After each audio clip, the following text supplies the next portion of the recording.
Chapter 10, Urgent Police Business. So, Kiddy Winkies, let me get this straight, sighed PC Plank. PC Plank's the police. We are talking about some evil flying tooth-snatching monster? The policeman was more used to dealing with speeding tickets and disputes. Disputes are like quarrels between neighbors. Unsurprisingly, he was not the least bit convinced by the children's story. So, PC Plank, the police, did not believe the children's story at all. It was straight after school, and Alfie and Gaps had raced down to the police station as fast as their legs could carry them. Now they were sitting in a brightly lit interview room with a not-so-bright policeman. Not so bright, that means a dumb policeman. I never said it was definitely 100% a monster, replied the girl.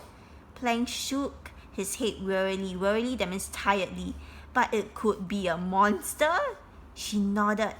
And nobody has seen it? Oh yes, and it only comes out at night. PC Plank scoffed, that means laughed. That means PC Plank doesn't even believe Gaps and Alfie. That's right, replied Gaps, trying to put a brave face on it. Quickly, she unrolled her map.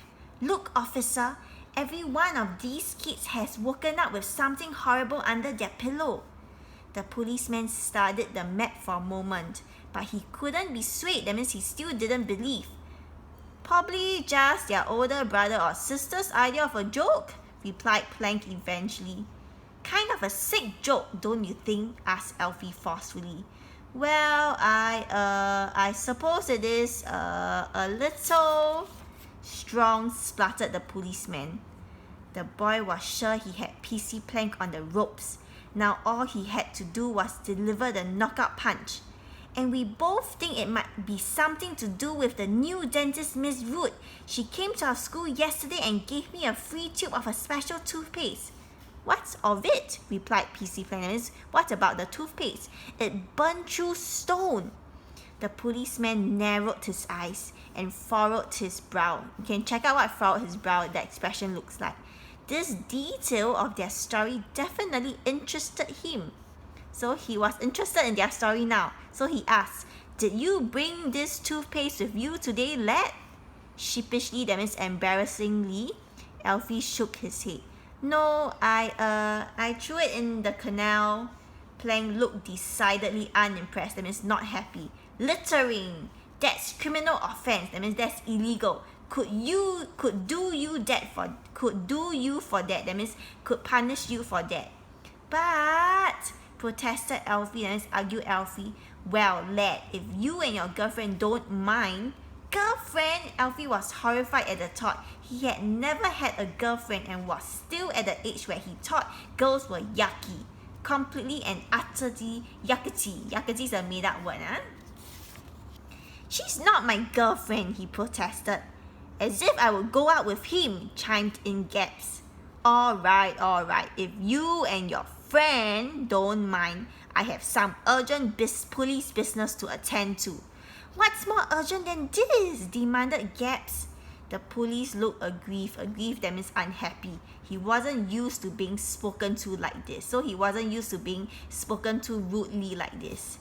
If you must know, I have an 80-year-old woman waiting in the prison cell. She was apprehended, that means arrested, in the supermarket with a Scotch egg stuffed down her tights. Gross.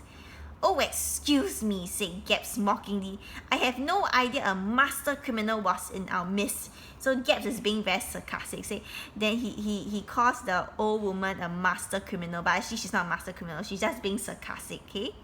Alfie smirked. He loved how cheeky, naughty his new friend could be. Predictably, that means not surprisingly, PC Plank didn't see this funny sight. In fact, he was infuriated.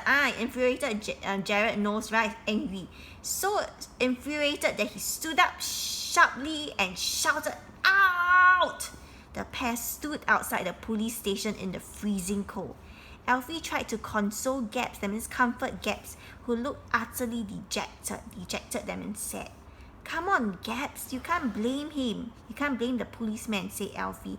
I mean, it does all sound really hard to believe. It was only the late afternoon, but it was already becoming dark.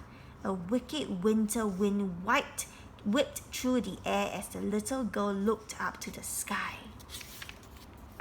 They'll strike tonight, that means the person who put all the disgusting things under the pillow will strike tonight. He'll come out again tonight, said Gaps. She gazed at the black clouds rolling overhead. I just know it. Somewhere in this town, a child will wake up screaming. The end.